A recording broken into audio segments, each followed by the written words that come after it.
In today's lecture, we are going to discuss the Austrian composer Joseph Haydn. Haydn has left a great legacy. He was instrumental in establishing the genre of the symphony and also that of the string quartet. In fact, some believe that he actually invented the string quartet. His influence on other composers was significant. He influenced Mozart and Beethoven.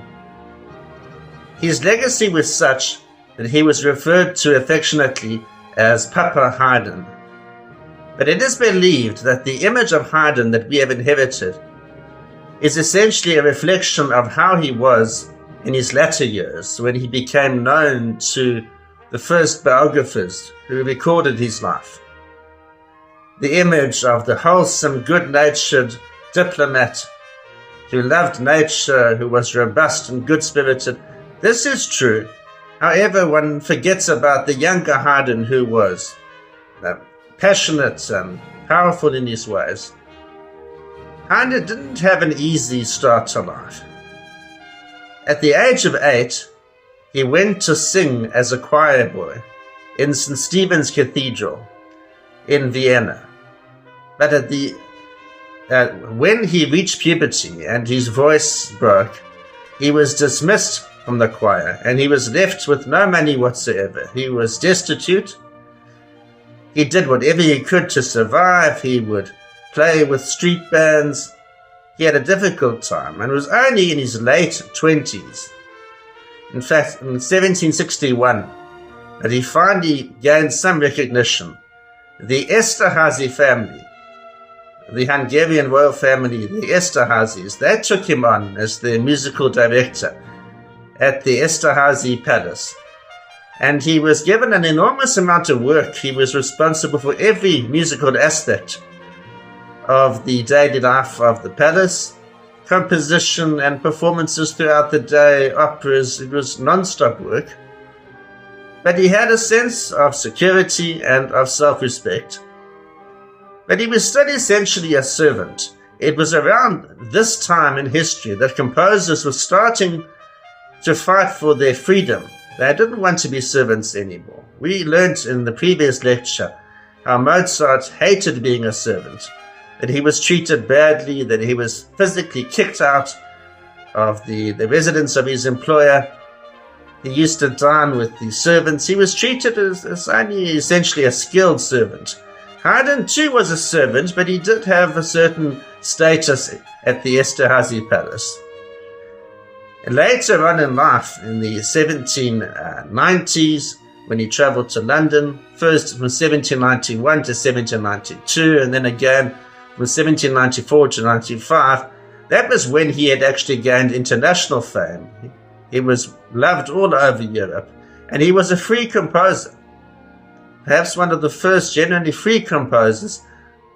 Beethoven also gained the status too. Haydn left us an enormous number of symphonies, well over 100. They were all endowed with a certain character. Haydn was known for his sense of humor. One thinks of the Surprise Symphony, or the Clock, and various other names, affectionate names were given to describe the surprise element in each of these works. As we know, in the Surprise Symphony, the work begins very softly and suddenly there is a loud chord. So people gave it colloquial names: the Surprise, the Clock, the various other affectionate names were given to his works. One of his quartets actually was a practical joke. It was designed to be a practical joke. He was trying to drop a hint to his employer that his servants needed a holiday. So during the performance, each one would get up and walk out until nobody was left. Haydn had a sense of humor. He was a good-natured man.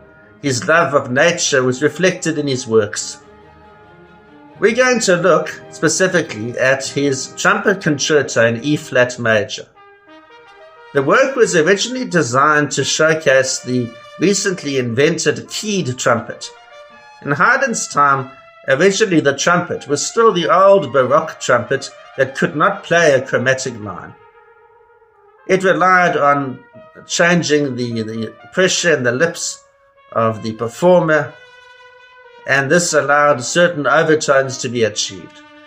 The key trumpet allowed a chromatic line to be played, but its sound was a bit dull. So then after that, in 1840, eventually the valved trumpet, what we know as the modern trumpet with 3 valves, was invented. So today this work is performed on the modern valved trumpet. Interestingly, the work was forgotten for about 130 years after its premiere, and was only rediscovered in the 20th century. We saw that with other composers such as Vivaldi, whose music was also forgotten for several hundred years. Today, it is possibly Haydn's most popular work, his Trumpet Concerto in E-flat major. But just getting back to Haydn's legacy in general, he touched on so many different genres, choral works such as his Creation. We mentioned his pivotal role in establishing the symphony as a key genre. One of his strengths as a composer was his ability to exploit a theme. He could base an entire movement on a single theme. He was highly economical in his usage of thematic material. Haydn could build an entire movement based on a single theme. He achieved variety through changes in texture, changes in dynamics. He was very imaginative, so he could actually build an entire edifice based on limited thematic material, but through the use of surprise elements, pauses. Now we are going to see Haydn's creative skill at its best in his much-loved Trumpet Concerto in E-flat major.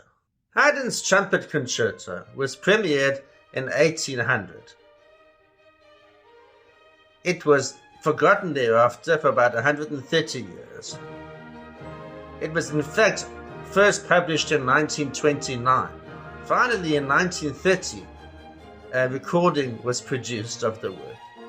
And perhaps today it is in fact Haydn's most popular work. He composed the work for a friend in 1796 who had just invented his keyed trumpet.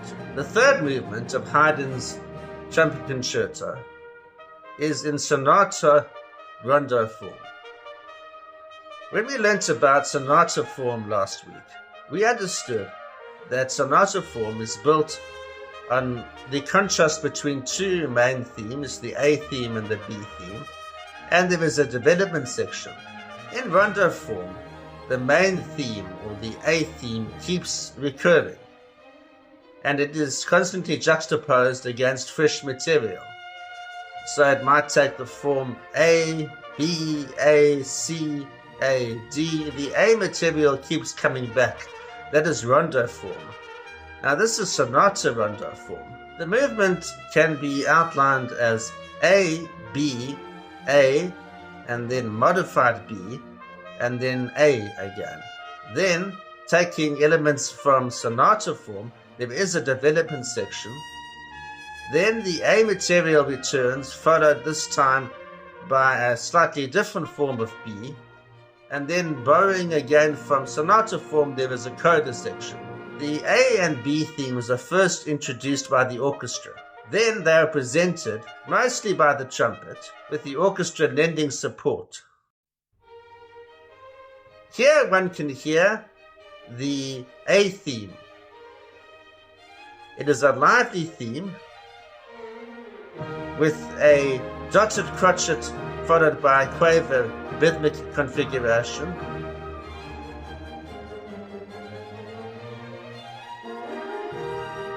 Here one can hear the B theme. It is lively in its own way.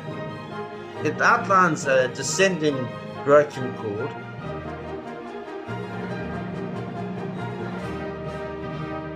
Here one can hear the return of the A theme.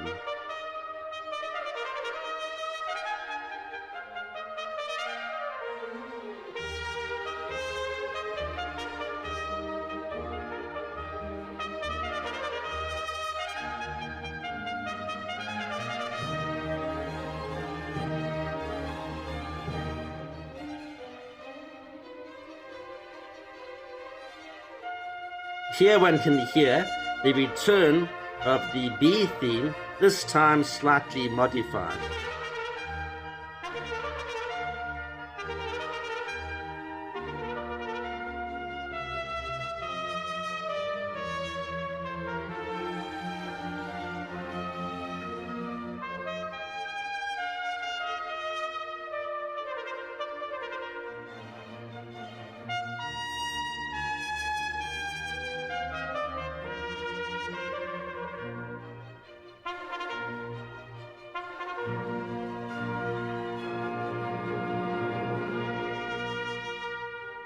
Here one can hear the return of the A theme.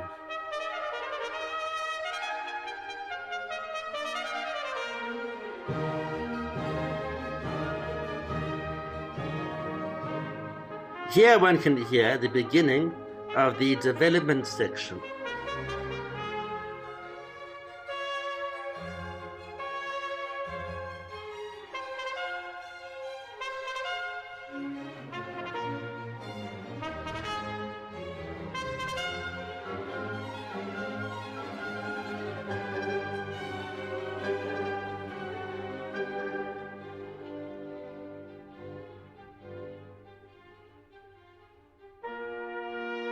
Here one can hear the return of the A theme.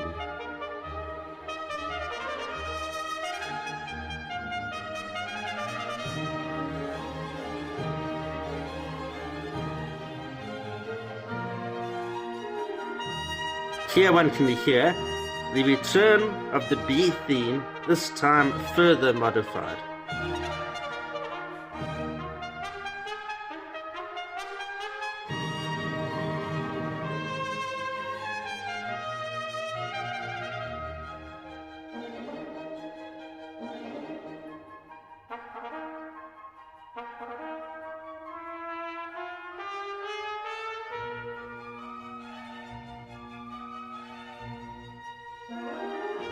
Here one can hear the beginning of the coda section. In keeping with Haydn's liking for humorous elements, there is a sudden change in dynamics. There are unusual changes of harmony, and there is a distinct pause, a long pause, which builds suspense. Haydn was very fond of using these elements to create variety, as opposed to introducing new thematic material all the time, as we mentioned. Just like with Sonata form, this coda section concludes the work.